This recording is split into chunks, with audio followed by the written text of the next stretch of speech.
इस मुअज़्ज़ज़ ऐवान ने ये कानून साजी की और इन प्रोसीजर्स और रूल्स में ट्रांसपेरेंसी लाने के लिए इंपीरियल कोर्ट का जो एक तासुर पैदा हुआ है उसको ख़त्म करने के लिए वन मैन शो की जो बातें आई हैं उनका असर ज़ायल करने के लिए और एक शफाफ तरीक़ाकार देने के लिए ये सही की गई और सोच विचार के बाद ये कानून बनाया गया।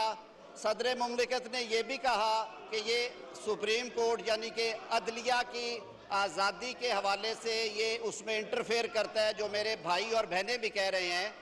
मैं बड़े अदब से अर्ज़ करूँगा कि ये तमाम तर इख्तियारात सुप्रीम कोर्ट के मुअज़्ज़ज़ जज साहिबान को ही दिए गए हैं। जो काम अकेले चीफ जस्टिस करते थे अब वो नेक्स्ट 2 सीनियर मोस्ट जजेस की मुशावरत से करेंगे। इससे अदारे में यगानगत का और इज्तिमाई सोच का जो कल्चर है वो बनेगा और अदारे की जो वर्किंग है उसमें मज़ीद ट्रांसपेरेंसी आएगी, इंडिपेंडेंस आएगी और इस किस्म के क्रिटिसिज्म से अदारा महफूज रहेगा।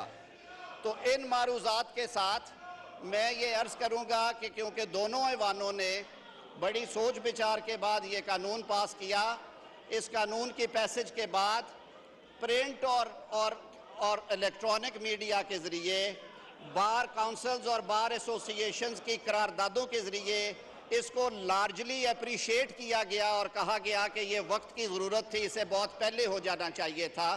तो इस हवाले से मेरी अर्ज़ी ऐवान से होगी कि इस बिल को कंसिडर करें। अगर कोई अमेंडमेंट मुझे बताया गया है आई हैं वो देख ली जाए और जनाब स्पीकर अगर आप हाउस पे किसी और लीगल ब्रेन को देना चाहते हैं तो वो बात कर लें, मैं प्रेजेंट कर दूंगा।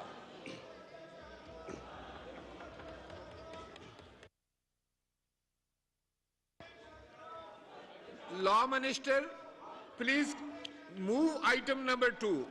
Janab Speaker, I, Senator Azam Nazeer Tarar, move that the bill to provide for certain practices and procedures of the Supreme Court Practice and Procedure Bill 2023, as passed by National Assembly and Senate and returned by the President, be taken into consideration at once under Clause 2 of Article 75 of the Constitution of Islamic Republic of Pakistan. Senator जनाब फारूक अशनाइक साहब को बात करना चाहते हैं। Senator Farooq अशनाइक जी, नाइक साहब का mic खोलें। थैंक यू स्पीकर साहब। आज मुल्क के अंदर एक पॉलिटिकल इंस्टेबिलिटी स्टार्ट हुई, उसके साथ साथ उस वजह से इकोनॉमिक इंस्टेबिलिटी भी आ गई और इन दोनों वजूहात की वजह से इस मुल्क के अंदर एक एनार्की और फैशिज्म स्टार्ट हो गया। यह जो पॉलिटिकल क्राइसिस था, now it has transformed itself into constitutional crisis because Supreme Court is being viewed no longer final arbiter. Honorable member, यहाँ तस्वीरें नहीं बनाई जाती हैं हाउस के अंदर। Thank you.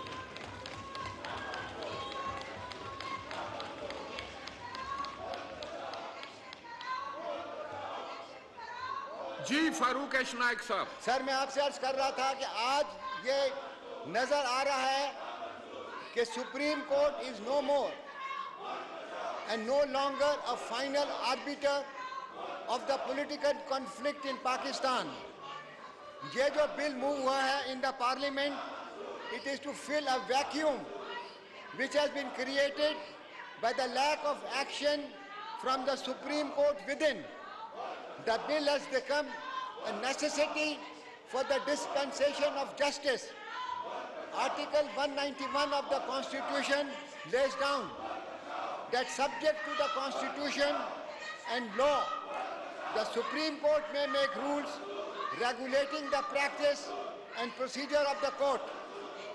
Thus rules framed or to be framed by the Supreme Court are subject to the law passed by the Parliament. Government, by virtue of Article 191, has bestowed with the power to make a law with regard to the practice and procedure of the Supreme Court. In 1980, sir, Supreme Court rules were framed when General Zaulak's martial law was in force. इन इस rules के नीचे खाली chief justice of Pakistan को ये इख्तियार दिया गया कि वो बेंचेस को कॉन्स्टिट्यूट कर सके। जितने भी ह्यूमन राइट्स के केसेस होते हैं आज, वो खाली सुप्रीम कोर्ट के जो चीफ जस्टिस हैं वो अपनी डिस्क्रेशन के अंदर आर्बिट्ररीली अपनी बेंचेस को कॉन्स्टिट्यूट करते हैं। From time to time bar associations, bar councils, United Nations special representatives on independence of judges and lawyers, and even from the Supreme Court within, by the Supreme Court judges, they have all expressed concern about the Chief Justice's arbitrary exercise of suo motu powers and denial of appeal of right to the aggrieved party. All of them have been calling for reform, but no action has been taken till date, either by the present Chief Justice or by the previous Chief Justices. In this background, इस background को मद्देनजर रखते हुए ये government ने ये bill propose किया है, which is named as Supreme Court Practice and Procedure Bill Act 2023. ये बिल नेशनल असेंबली में मूव हुआ, वहाँ पर पास हो गया, उसके बाद सेनेट में आया, सेनेट में पास हो गया। इस बिल ने अनफॉर्चुनेटली प्रेसिडेंट ने इस बिल को असेंट नहीं दी, इसलिए आपने आज ये joint session of the parliament बुलाया है। The bill provides, sir, may I submit, bill provides for certain practices and procedures of Supreme Court which is within the jurisdiction of Parliament to legislate, and the Parliament can pass such legislation. Competency of Parliament to legislate stems from Article 70 of the Constitution, which allows Parliament to introduce and pass bills with respect to matters listed in the federal legislative list contained in the 4th schedule of the Constitution. Moreover, Article 142, Clause A of the Constitution empowers the Parliament to make any laws with respect to the matters contained in the federal legislative list. Entry number 55, Part 1 of the federal legislative list, Parliament can legislate to enlarge the jurisdiction of the Supreme Court and conferring supplementary powers on it.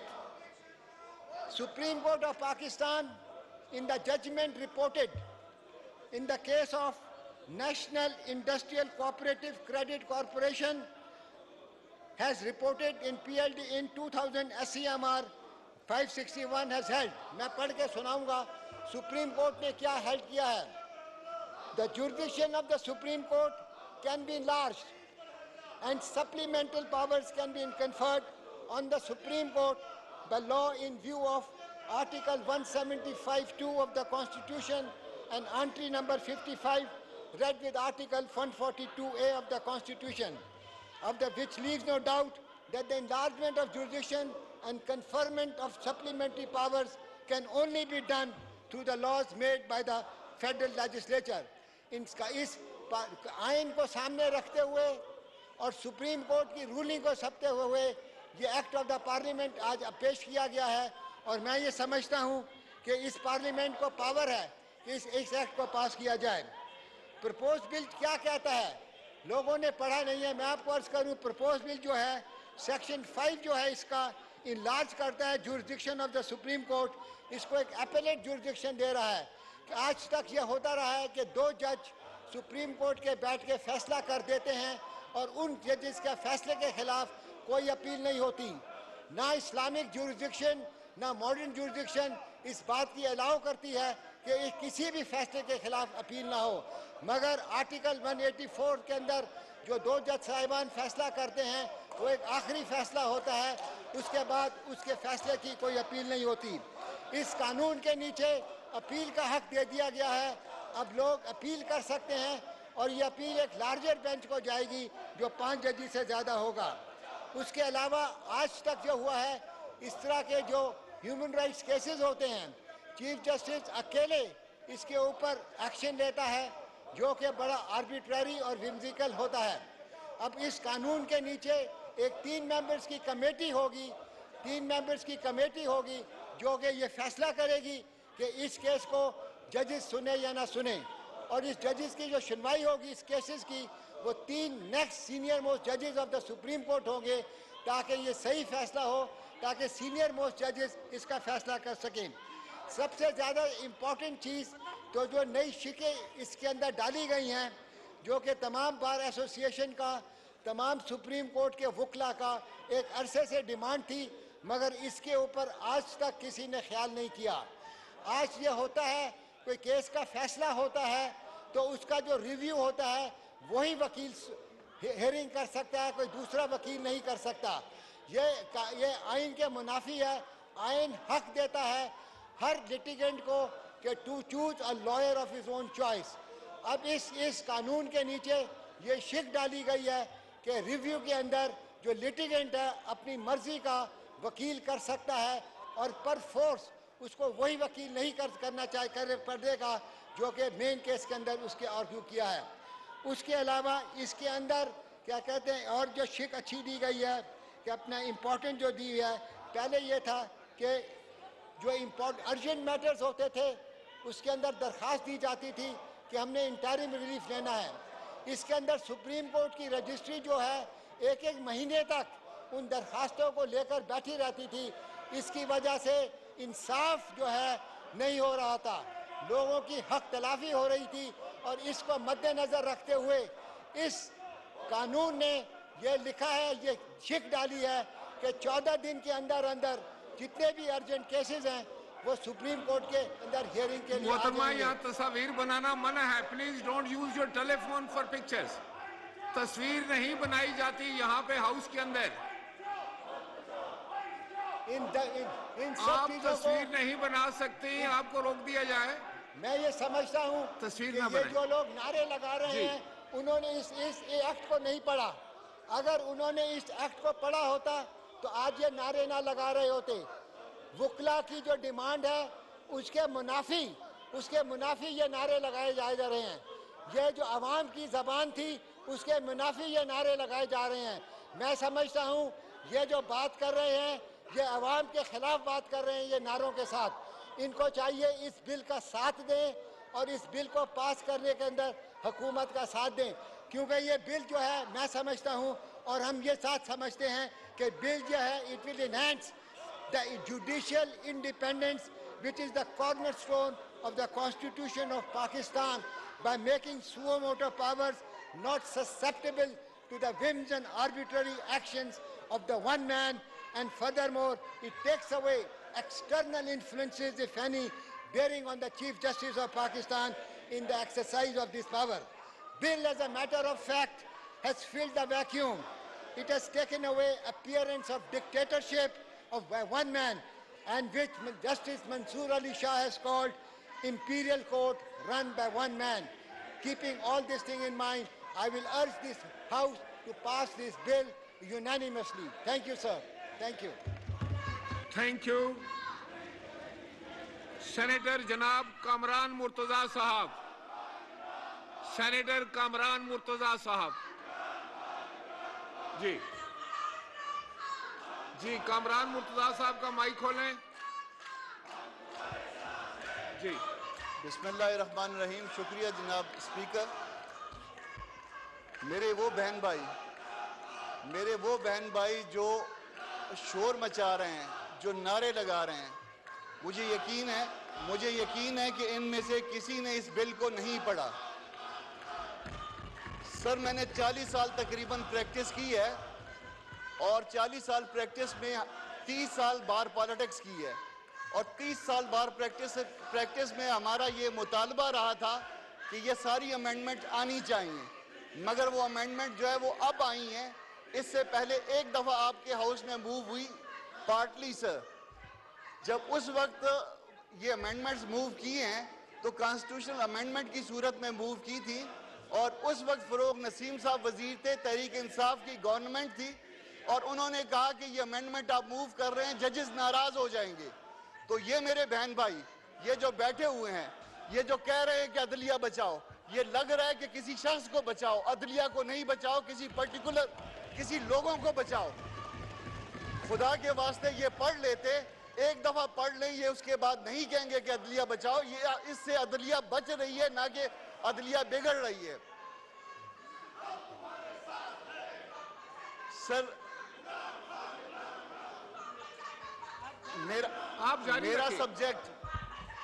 मेरा subject जो है वो इसके अलावा था। मैंने एक resolution पेश करनी थी और रेजोल्यूशन के हवाले से मुझे बात भी करनी थी।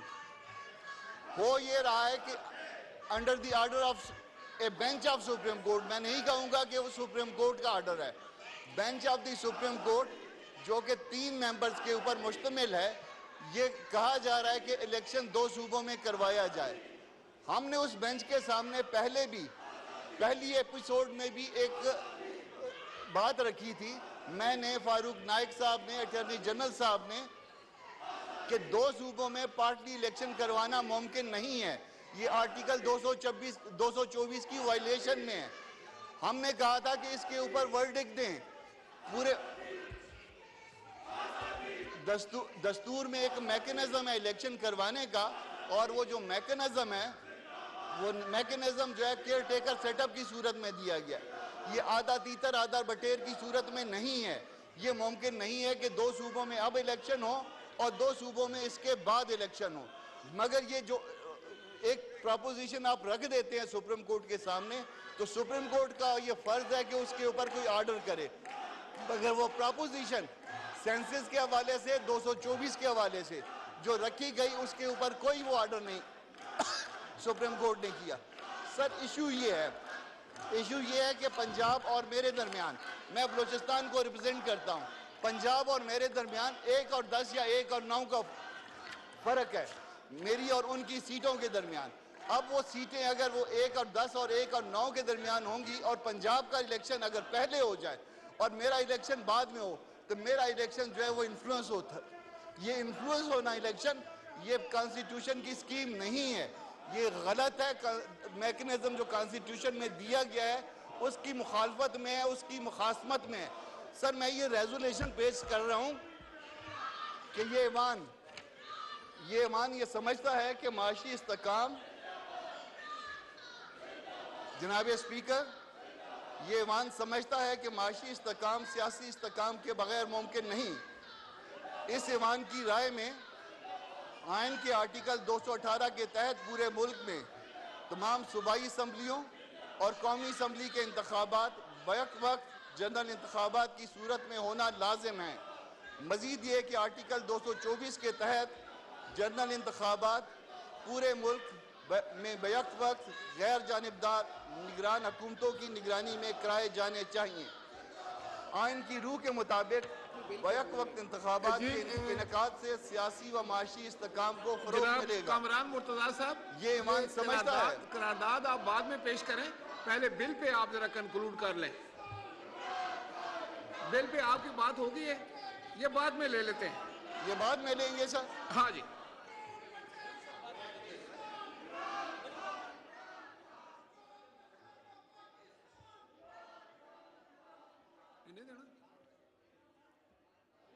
मियां रजा रबानी साहब। सर बिल पे फिर बात कर लूं। आपने मुकम्मल नहीं की अभी? जी जनाब कामरान मुर्तजा साहब कंक्लूड कर। अभी तो जरा चलाएं, आगे चलते हैं, जरा पहले देख लेते हैं, पहले ये तरीका तो ठीक करें। कामरान मुर्तजा साहब सर बात ये कर रहा था उस वक्त कि आर्टिकल 224 की एक मंशा है।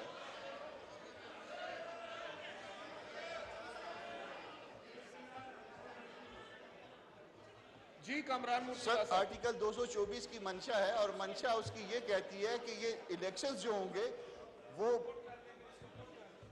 केयर टेकर सेटअप की निगरानी में कराए जाएंगे।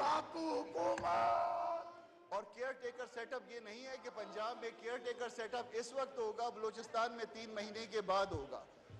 ये नहीं होगा कि एक सूबा जिसका फ़र्क मेरे से 1 और 9 का या 1 और 10 का है उसका इलेक्शन पहले होगा और मेरा इलेक्शन उसके बाद होगा। मेरा इलेक्शन इन्फ्लुएंस इससे होगा सर, इस वक्त कौमी असम्बली में अगर सीटें आप देखेंगे तो पंजाब की सीटें 141 है जनरल सीट्स, और मेरी सीट सिर्फ 16 है, आपके किसी डिवीजन से भी कम है मेरी सीटें। पंजाब में अगर किसी वक्त अगर पहले इलेक्शन करवा दिए जाएं सूबाई असम्बलियों के या कौमी असम्बली के, उससे मेरे सूबे में इलेक्शन जो है वो मुतासिर होते हैं, और मेरे सूबे में पहले आपके अगेंस्ट ग्रीवियंस है कि मेरे हकूक आप पहले नहीं देते, मेरे मामलात को आप पहले से जो है ना वो ख़राब करते हैं। तो जब मेरे मामलात पहले से डिस्टर्ब होते हैं तो क्या ये पंजाब को एक आपने जो है ना वो उसमें फौकियत देने के लिए एक तरीक़ाकार वज़ा कर लिया कि पंजाब के इलेक्शन जो है 3 महीने बाद हुआ, 3 महीने पहले हुआ करेंगे और बाकी सूबों के इलेक्शन जो है वो 3 महीने बाद हुआ करेंगे। सर अगर 3 महीने पहले इलेक्शन पंजाब के करवा दिए गए, वहाँ जो है पॉलिटिकल गवर्नमेंट आ गई, तो उस पॉलिटिकल गवर्नमेंट को अनडू करने का इलेक्शन के वक्त कौन सा तरीकाकार होगा? उस वक्त जो कौमी असम्बली के इलेक्शन होंगे पंजाब से या सूबा खैबर पख्तूनख्वा से, उसको किस तरह से जो है ना वो केयर टेकर सेटअप की निगरानी में करवाए जाएंगे? सर ये मुमकिन नहीं रहेगा, दस्तूर की मंशा के खिलाफ है। ये इस बात को हमने प्लेस किया बिफोर दी सुप्रीम कोर्ट के ने कंसिडर नहीं किया, और मेरे वो बहन भाई जो ये तासुर देना चाह रहे थे कि अदलिया को बचाओ, इनफैक्ट ये अदलिया को बचाओ नहीं है, बल्कि तासुर बाहर ये जा रहा है कि इनका अदलिया के किसी हिस्से के साथ कोई किसी किस्म का ताल्लुक है, और इस बात पे तकलीफ का इजहार किया जा रहा है जो कि इंतहाई गलत है। अदलिया को आप बचाने के लिए नहीं है, अदलिया को अगर बचाने का वक्त आएगा तो मैं सबसे पहले खड़ा हूँगा। मैं कल भी पहले खड़ा था, आज भी पहले खड़ा हूँगा। Thank you, thank you. Now I put the motion as move to the house. All those in favor of motion may say aye. All those against it may say no. I think the ayes have it, and consequently the motion is adopted.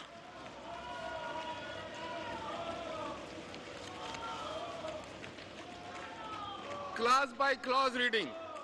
Clause 2 amendment. There is an amendment in clause 2 standing in the name of Ms. Shaza Fatima Khaja MNA. Now I call upon Ms. Shaza Fatima Khaja to move the amendment. Thank you, Mr. Speaker. Thank you, Mr. Speaker. Clause 2. I beg to move that in Supreme Court Practice and Procedure Bill 2023, This is the way.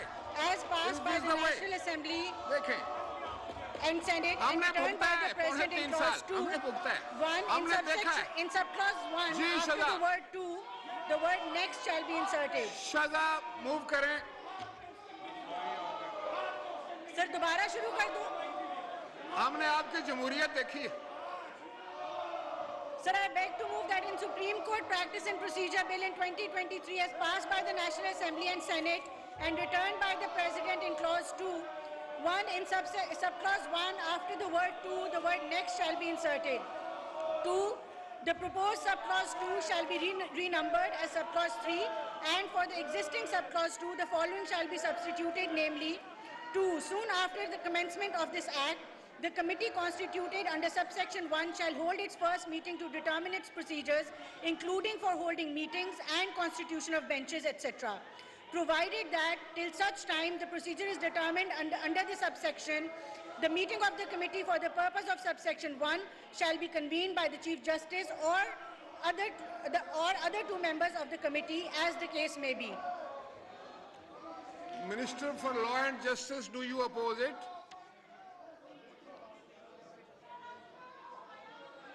It brings clarity, उससे ज़्यादा clarity आ जाती है। Article 209 में भी seniority को determine करते हुए next use किया गया है।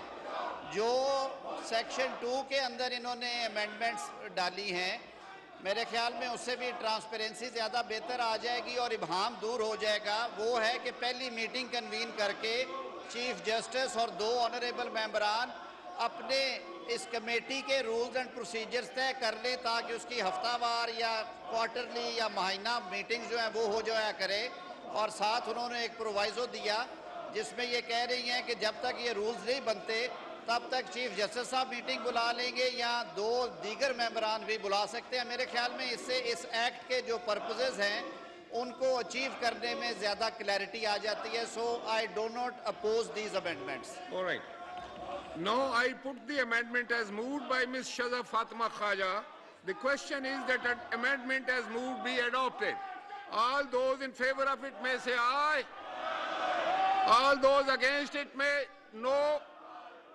I think the ayes have it and consequently the amendment is adopted. Now I put clause 2 as amended to the House. The question is that clause 2 as amended do stand part of the bill. All those in favor of it may say aye. All those against it may say no. I think the ayes have it and consequently clause 2 as amended stands part of the bill. Clause 3. The question is that clause 3 does stand part of the bill. All those in favor of it may say aye. All those against it may say no. I think the ayes have it and consequently clause 3 stand part of the bill. Clause 4. The question is that clause 4 does stand part of the bill. All those in favor of it may say aye. All those against it may say no. I think the ayes have it and consequently clause 4 stands part of the bill. There are two amendments in clause 5. First amendment standing in the name of Ms. Shaza Fatima Khaja MNA. Second standing in the name of Senator Mushtaq Ahmed Khan. Now I call upon Ms. Shaza Fatima Khaja to move the amendment. Thank you, Honorable Speaker. Clause 5, I beg to move that in Supreme Court Practice and Procedure Bill 2023 as passed by the National Assembly and Senate and returned by the President in Clause 5 in Subclause 1, A, for the words of the Supreme Court who exercised, the word exercising shall be substituted, and B, for the expression for hearing be fixed within a period not exceeding 14 days, the expression within a period not exceeding 14 days be fixed for hearing shall be substituted. Now I call upon Senator Mushtaq Ahmed Khan to move the amendment. Senator Mushtaq Ahmed Khan on my left side. शुक्रिया mister speaker. मैं यह amendment move करने से पहले mister speaker वजीर आजम साहब तशरीफ फरमा है. प्लीज अमेंडमेंट मूव मैं अमेंडमेंट मूव करता हूं, मुझे आप 1 मिनट दीजिए. वजीर आजम साहब तशरीफ फरमा है और नेशनल सिक्योरिटी कमेटी ने वजीरिस्तान में ऑपरेशन का फैसला किया है. वजीरिस्तान में आज तक 7 मुआहिदे हुए हैं और 21 ऑपरेशन हुए हैं. ये 22वां ऑपरेशन होगा. वजीरिस्तान में ऑपरेशन काबिल कबूल नहीं है. वजीरिस्तान के लोग थक चुके हैं. वजीरिस्तान तबाह बर्बाद है.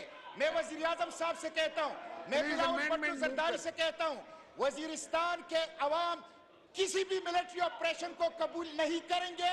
वजीरिस्तान के अवाम को तालीम चाहिए, अस्पताल चाहिए, तरक्की चाहिए, वहां के अवाम को रोजगार चाहिए, वहां के अवाम को मिलिट्री ऑपरेशन नहीं चाहिए. इसलिए वजीर आजम साहब से दरखास्त करता हूं कि इस फैसले को रिव्यू करें और वजीरिस्तान में मिलिट्री ऑपरेशन 21 मिलिट्री ऑपरेशन हो चुके हैं, 7 मुआहिदे हो चुके हैं, पहले उनका जायजा लें क्यों नाकाम हो गए हैं. इसलिए किसी मिलिट्री ऑपरेशन की वहां पे आप इजाजत न दें. वहां के अवाम को सड़कें दें, वहां के अवाम को तालीम दें, वहां के अवाम को सेहत दें, वहां के अवाम को रोजगार दें, वहां के अवाम को.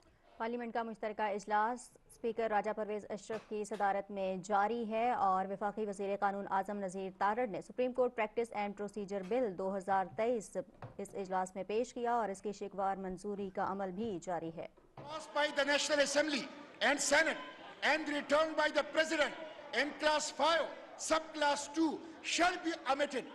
Mr. Speaker, मैं इस पे बात करना चाहता हूं जरा. Mr. Speaker, मैं इस पे बात करना चाहता हूं. करें. मिस्टर स्पीकर, ये जो बिल है उसूली तौर पर इस बिल के इंटेंशन अच्छे हैं और इस बिल के इंटेंशन ये है कि पार्लियामेंट के दायरे इख्तियार में अदलिया के इंक्रोचमेंट को रोका जाए.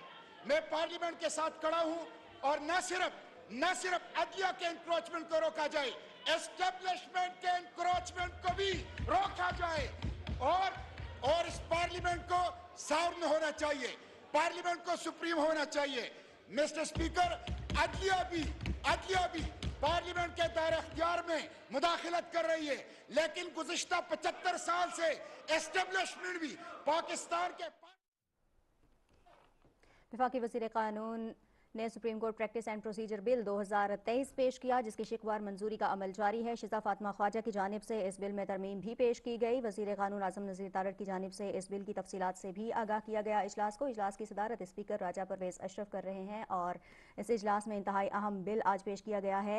Supreme court practice and procedure bill 2023 की शिकवार मंजूरी का अमल भी जारी है, जबकि अरकान पार्लियामेंट इस इजलास से इजहार ख्याल भी कर रहे हैं। इजहार ख्याल करते हुए वफाकी वज़ीर कानून का कहना था कि सुप्रीम कोर्ट के जजेस की तादाद का तयन भी पार्लियामेंट के जरिए से होता है और कानून साजी पार्लियामेंट का हक है। आईन पाकिस्तान पार्लियामेंट को ये हक देता है।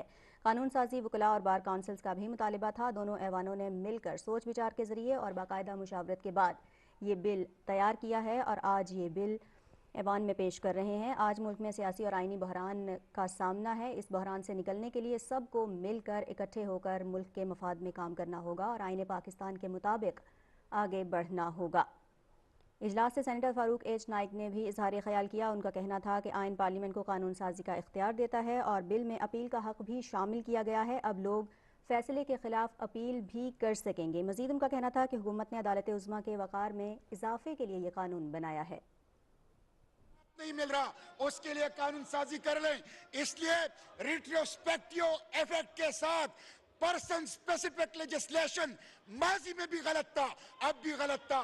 पहले भी आर्मी चीफ के एक्सटेंशन के लिए पर्सन स्पेसिफिक पार्लियामेंट का मुश्तरका इजलास स्पीकर राजा परवेज अशरफ की ज़ेर सदारत जारी है। आईनी तरमीमी बिल 2023 पेश किया गया। सुप्रीम कोर्ट कायदा और प्रोसीजर बिल पेश किया गया। इस बिल में अमेंडमेंट्स तरमीम के हवाले से अरकान पार्लियामेंट अरकान सेनेट अपनी तजावीज़ पेश कर रहे हैं। अमेंडमेंट्स पेश की जा रही हैं। इससे कबल शिजा फातिमा ख्वाजा की जानिब से पेश की गई अमेंडमेंट, उसकी शिकवार मंजूरी ली गई और इस वक्त सेनेटर मुश्ताक अहमद सेनेट और कौमी असम्बली के मुश्तरका इजलास में उन्होंने अमेंडमेंट पेश की है।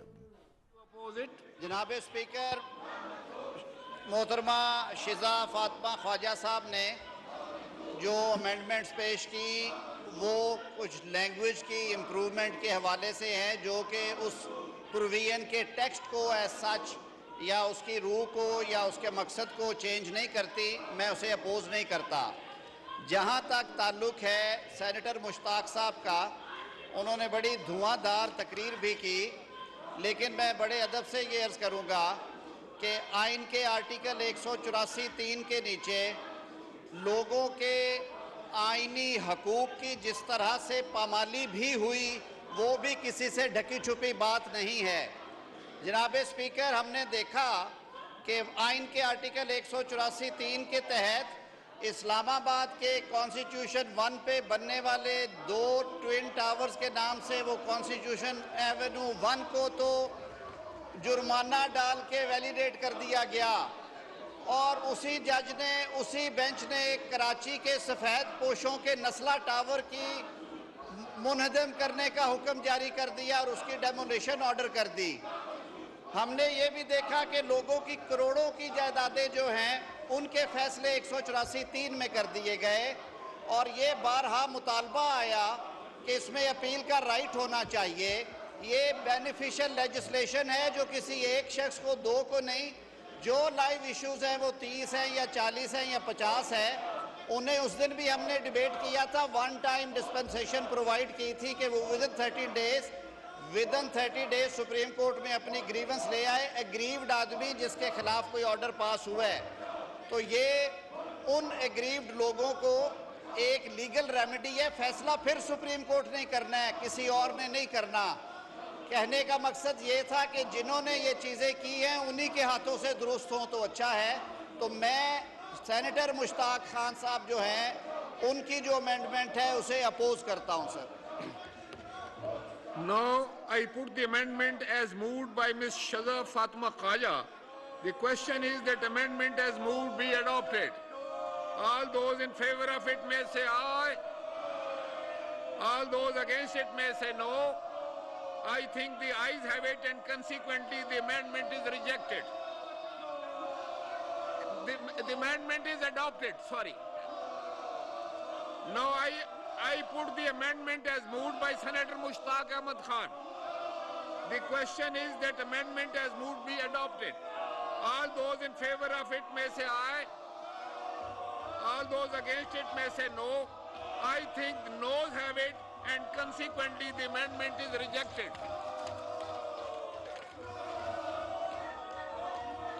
Now I put clause 5 as amended to the House. The question is that clause 5 as amended do stand part of the bill. All those in favor of it may say aye. All those against it may say no. I think the ayes have it, and consequently clause 5 as amended stand part of the bill. Clause 6. The question is that clause 6 does stand part of the bill. All those in favor of it may say aye. All those against it may say no. I think the ayes have it, and consequently clause 6 stand part of the bill. Clause 7. The question is that clause 7 does stand part of the bill. All those in favor of it may say aye. All those against it may say no. I think ayes have it, and consequently clause 7 stand part of the bill. Clause 8. The question is that clause 8 does stand part of the bill. All those in favor of it may say aye. All those against it may say no. I think the ayes have it, and consequently clause stand part of the bill. Clause 1 preamble and short title. The question is that clause 1 preamble and short title do stand part of the bill. All those in favor of it may say aye. All those against it may say no. I think the ayes have it, and consequently clause 1 preamble and short title stand part of the bill. Item number 3, Senator Azam Nazeer Tarar, Minister for Law and Justice, to move item number 3. Mr. Speaker, I move that the bill to provide for certain practices and procedures of the Supreme Court Practice and Procedure Bill 2023 be passed.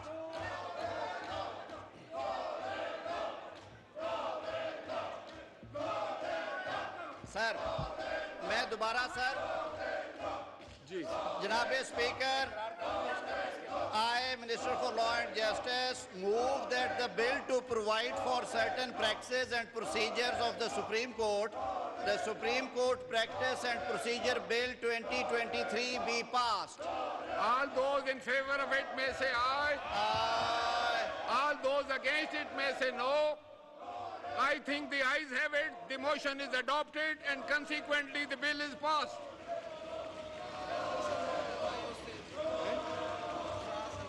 के मुश्तरका इजलास में supreme court तरमीमी bill 2023 की मंजूरी दी गई और इस bill की मुश्तरका इजलास में मंजूरी के साथ ही ये बिल अब आइन का हिस्सा बन चुका है। पार्लियामेंट का मुश्तरका इजलास स्पीकर राजा परवेज अशरफ की ज़ेर सदारत जारी है। इस इजलास में आइनी तरमीमी बिल 2023 की शिकवार मंजूरी ली गई। पार्लियामेंट का सेशन हुआ कन्वेंशन जी मुझे दे इसमें मैं जॉइंट सिटिंग जो endorses each and every word of all of the 4 resolutions passed on the 10th of April 2023 by the National Constitution Convention and resolves to adhere and implement them in a letter and spirit. The House also congratulates the nation on 50th Golden Jubilee and Constitution of the Islamic Republic of Pakistan and commits itself to the service, prosperity and progress of our beloved homeland. ये दूसरी speaker साहब करारदाद speaker साहब ये दूसरी करारदाद में पेश ये ऐवान समझता है कि माशी इस्तेकाम सियासी इस्तेकाम के बगैर मुमकिन नहीं। इस ऐवान की राय में आइन के आर्टिकल